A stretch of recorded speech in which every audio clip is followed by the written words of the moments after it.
我现在在浙江舟山，马上要坐船去普陀山了。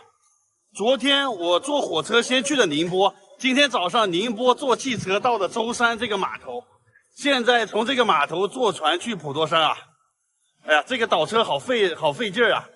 去普陀山上面看一看有什么好玩的，游客非常多，可以上楼这边看看船舱里面什么样啊。都坐满了。哇，这个船有3层呢，这是1层，这是到地下室的，这个是上楼的。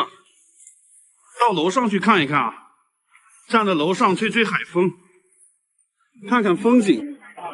这个船没有甲板啊，全都坐满了。到普陀山了，坐船只要10分钟啊，还没看风景呢就已经到岸了。船票是30块钱。普陀山门票是160，上岛玩去喽！今天天气不错啊，阳光明媚的。普陀山是观音菩萨的道场，这里有一个巨大的南海观音雕像，33米高，在很远的地方就能看到啊。游客非常多啊，今天是4月29号，既不是节假日，也不是周末，看这个人有多少。从这里买票进去啊，这个是单独卖票的，6块钱啊。到达观音像下面了，哇，真的是好大呀！应该是用黄铜做的吧，金黄灿灿的，33米高。南海观音，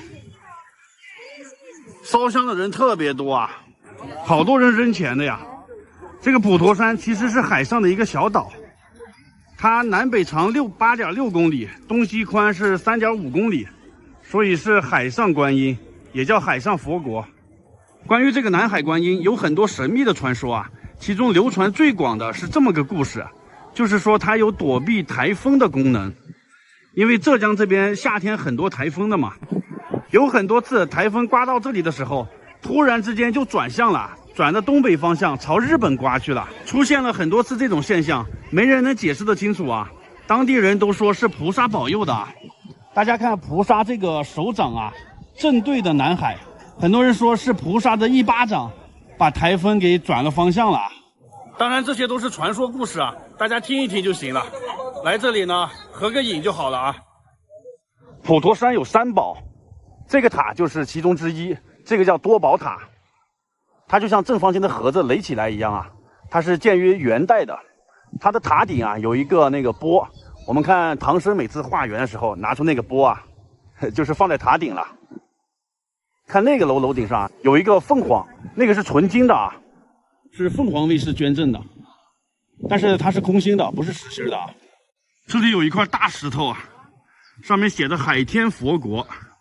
大石头上面还有个小石头，小石头感觉要掉下来一样啊。这个石头叫二龟听法石啊，2只乌龟。上面一只，下面一只，这个乌龟还回头啊，来放这只乌龟。这个乌龟伸着脖子，要赶紧往上爬呀！哇塞，这个位置真好啊，在一个小的制高点，一览无余啊，这风景，视野太开阔了。这个地方就是码头啊，坐船就在这儿下船的。这后面全都是民宿，这里也是全岛住宿吃饭最方便的地方。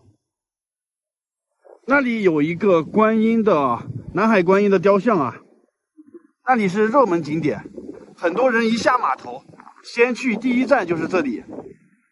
我们看对面这里有座山，那个就叫做珞珈山。放大看一看啊，它像不像一个睡着的佛祖啊？仰面朝上，左边是头，右边是脚，像吗？这里就是索道站，从这里坐索道上山顶。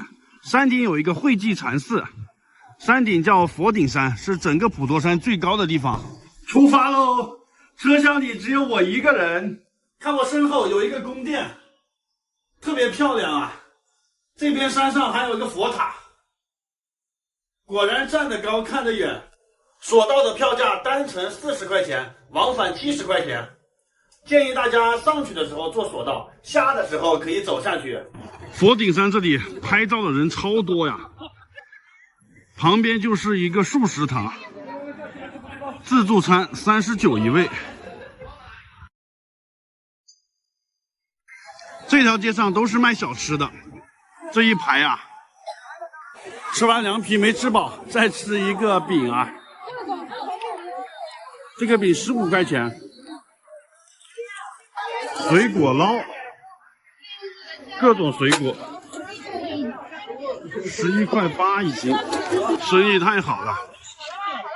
看看这边的饮料是多少钱啊？大家可以暂停看价格。物价超贵啊！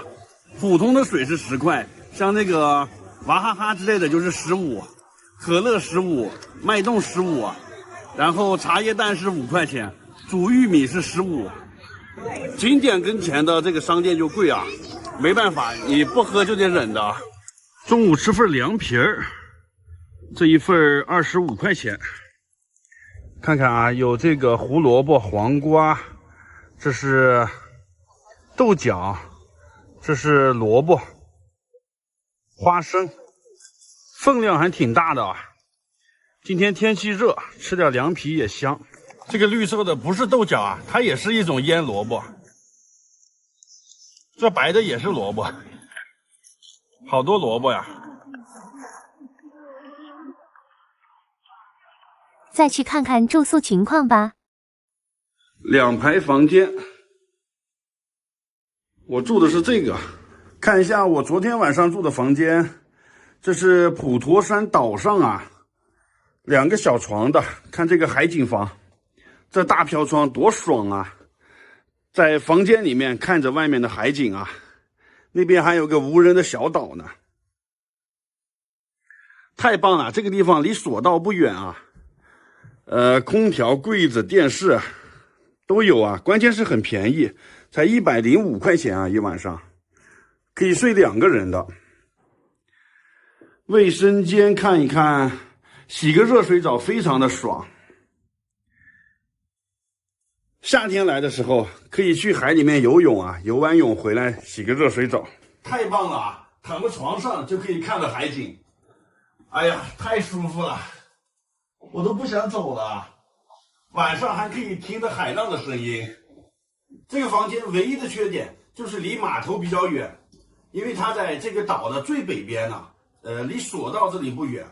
如果你一上码头的话，坐那个公交车10块钱。坐到索道站，从索道走过来3分钟啊，这也是它能便宜的原因。因为大部分人是坐在那个码头那里去，这也是平时的价格啊。5·1来了肯定要翻倍的。我就是特意赶在5·1之前来的，我是4月29号啊，晚上住了一晚。昨天晚上就住在这边，他们家对面就是一片大海，海景房啊，在房间里就可以欣赏海景了。后面山上还有塔，可惜这个塔晚上不亮灯啊，不然更好看啊。这里还是挺方便的生活，有超市啊，各种饭馆，这边的价格就便宜了。你像那个景点附近的一瓶水都是10块、15块，这边就是3块钱了。这家店还包含了2个人的早餐啊，只不过他吃饭是来这边吃的，来这个大酒店里面吃啊。早餐券。这个价格还包含早餐，真是太意外了啊！煮鸡蛋、馒头、土豆片、西葫芦、包子，这是豆包吧？还有培根、发糕、红薯玉米、炒面、炒米、煮鸡蛋、咖啡、小面包。油条、豆浆牛奶、煎鸡蛋，早餐环境不错啊。现在吃饭的人多起来了，看我拿了一盘子啊，土豆片、面条、鸡蛋、红薯，再来杯豆浆，真的是超值啊！在外面这一个鸡蛋都得5块钱。我现在在浙江的普陀山。刚看完那个南海观音的巨大的雕像啊，现在到了这个不肯去寺院了。这里是普陀山最古老的寺院啊，开山寺院，它叫做不肯去观音院。这个名字好奇怪呀，什么是不肯去啊？就是说以前有个日本和尚嘛，他来山西五台山去求了一个观音佛像，他想带回日本去啊。他坐船走到这个地方的时候，船遇到风浪就搁浅了嘛，他就认为这个观音不愿意去日本啊，就是不肯去。这个和尚就说了，既然不肯去日本，那就在这个地方建一个寺庙供奉观音了，所以他叫不肯去观音院，有意思吧？这个寺院也是香火非常旺盛啊，很多人来上香的。在它旁边就是著名的朝阴洞，那里也有很多故事啊，过去看一看。这里就是著名的朝阴洞啊，可以看到这其实是一个海边的洞口，外面的位置比较宽，海水从这里涌进去以后，撞击两边的石头，发出很大的声音。这个地方为什么有名呢？因为传说观音菩萨在这里现身过。这观音槽的两边全都是大的礁石，这个地方就是菩萨现身处啊。这里有一个小型的菩萨雕像。我们知道观音菩萨一般是不现身的，但是他为什么在这个地方现身了？他是有说法的啊。传说当时呢，有个和尚是印度来的和尚，他来这边拜佛，身上带了很多香。普陀山上有很多佛嘛，他就建一个佛，烧一炷香。等他烧到这个地方的时候，他带的香正好烧完了，他就想这样不行啊，没有香对佛祖不敬啊，那怎么办呢？他就从地上捡起来别人用完的那个蜡呀，抹在自己的10根手指上，点燃自己的手指啊，以身献佛，足见他的心特别的诚恳啊。但是我们知道这个10指连心嘛，他也是被疼的啊，在地上打滚，一不小心就掉到这个洞里去的。他这种行为感动菩萨了，所以菩萨就现身了，赐给他7色宝石啊。后来就有人效仿他这种行为，也燃烧自己的手指啊，想让菩萨现身的。然后也有很多人从这里跳下去啊，所以现在用网兜子网住了。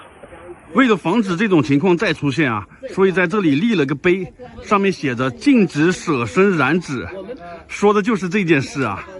这就是榜样的力量，朋友们。哇，潮水果然很大呀。其实这里有一个洞中洞，就是这边啊，这个叫善财洞。观音身边有个善财童子嘛，他住的地方。这个地方是普陀山的梵音洞，梵音洞那个牌匾是康熙皇帝亲自题写的。这个地方是在海边的悬崖边啊，这里建了一个寺庙，这下面是通着的啊，海水从那个外面涌进来，撞击这里面的岩石，发出很大的声音啊。站在这个庙里面就可以礼佛、观海、听潮。从这里往石壁内侧看，据说有缘的人可以看到观音菩萨显像啊。中间这个亭子是2层啊，这里很多人拜佛的。上面这层是供奉的观音菩萨，下面那层供奉的是释迦牟尼。这边的观音也是很有名的送子观音啊，里面很多的那个锦旗，什么有求必应啊，观音送子，很多人来这里还愿的，很多锦旗，里面不能拍啊，只能在这里讲一下。好多人往这洞里面扔钱币的，你在这里就可以看到，这里面墙上、悬崖边全都是硬币啊，洞底都掉了很多钱。在这个地方拍照很好看啊，黄色的墙，黑色的瓦，翘起的屋檐。海边还有小亭子，最边上是大石头，景色很好啊。大家好，我现在在普陀山，我在普陀山玩了3天2晚啊，住了2晚上的。4月29号、30号，今天5月1号，今天要下岛了，说一下普陀山的攻略吧。来这边要花多少钱啊？简单讲一下。首先，普陀山它是一个岛，南北长8.6公里，宽是3.5公里。到这个岛上需要坐船，来回是60块钱，门票是160。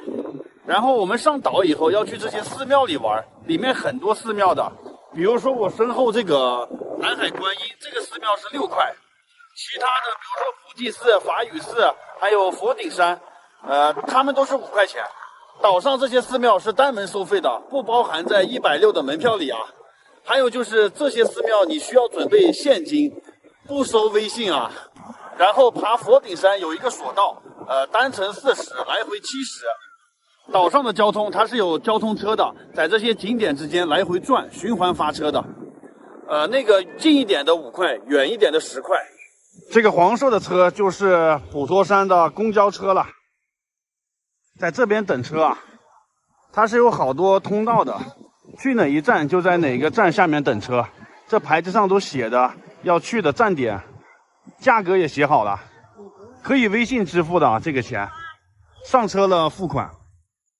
有时候排队人多的话，就需要等得久一点。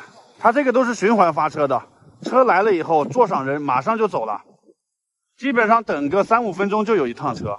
再说一下岛上的物价啊。物价有的地方贵，有的地方便宜。越靠近这个景点，它就越贵。比如说，在这个南海观音景区门口的这些商店，卖的就是最贵的。普通的矿泉水10块，农夫山泉15，可乐15，煮玉米15，茶叶蛋5块钱。哎呀，茶叶蛋都快吃不起了。便宜一点的地方也有，就是离这个景点远一点的地方啊。但是我们就是来逛景点的啊。肯定是要在景点跟前买东西的，这样更方便一点。我不可能买一瓶水，我还要走好几百米，去找那个便宜的商店啊。然后就是岛上的吃饭和住宿了，那个我单门拍视频了，大家可以看我另外一个视频啊。最后总结一下，要花多少钱啊？门票，坐船票，你在岛上逛2、3个寺庙，然后坐2、3趟车，在这边买几瓶水，买点吃喝，差不多得300块钱吧。如果你要在岛上住一晚，那花费就更高了啊。这只是你在岛上花费的钱啊，还不包括你来这边花的钱呢。比如说你坐飞机来的飞机票，你开车的高速费、加油费，你还有停车费，加上那些就多了去了啊。最后说一下我们怎么来这个普陀山啊。首先它是一个岛，它不通火车，我们没办法坐火车、坐高铁过来，必须是坐飞机或者是开车过来啊。但是坐飞机和开车呢，你要先到达舟山市，从那个市里面有个朱家尖码头，去码头上坐船才可以到这个岛上。而且这个岛也没有桥的，所有在岛上的人都是坐船过来的。好的，这就是普陀山的攻略，大家看完后帮我点个赞啊，多多在下面留言，拜拜。大家看这片沙滩上一个人都没有啊，只有我一个人独享这片沙滩，太棒了。脱了鞋啊，在沙滩上走一走，这个季节水还是有点凉的，可以就这样走到大海深处吗？就这样安安静静的听一听潮起潮落的声音也不错啊，就像听到自己的内心一样。在普济寺的门口有一个观自在菩萨的题词，这句话非常好啊。像我天天出来旅行，刚开始看的是风景，看的是山水，但是现在看多了以后呢，看的是自己啊。在旅行过程中认识自己，找到自己的内心。看白云，才看清了我自己；看山川，才看见了美丽。青砖摇出了你的生命，树叶唱着说你想念我。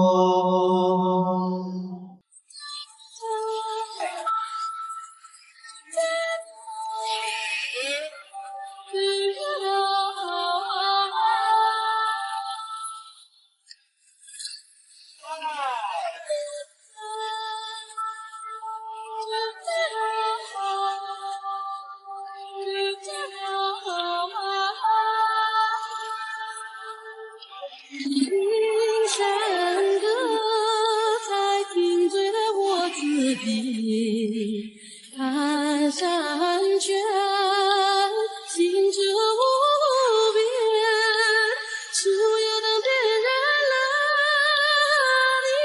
的声音，请快告诉我，爱的我。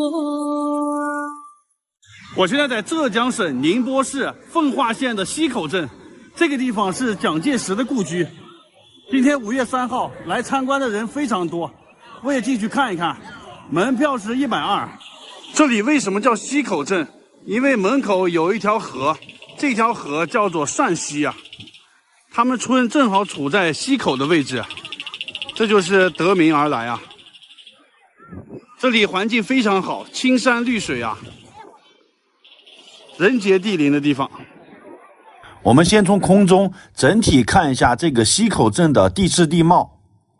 远处呢都是大山，近处有这么一片平地，然后是一条善溪穿城而过。在空中我们可以看到有一条山脉一直延伸到河边，远看就像一条巨龙一样。蒋介石和宋美龄的别墅就处在龙头的位置啊，选址非常的棒。下面咱们就进去参观一下。这条路就是进入溪口镇的必经之路啊，在这里修建了一个城楼一样的城墙，上面写的武岭。为什么叫这个名字？因为蒋介石是黄埔军校的校长，他崇尚武德。再就是中国古时候有一个武陵源嘛，武陵和武岭取个谐音啊，就说他这个家乡特别的美的意思。咱们也进去看一看啊。从武陵门进来啊，先去参观蒋介石和宋美龄的别墅，他们就住在这个里边。这个是相当于大门，也叫做乐亭。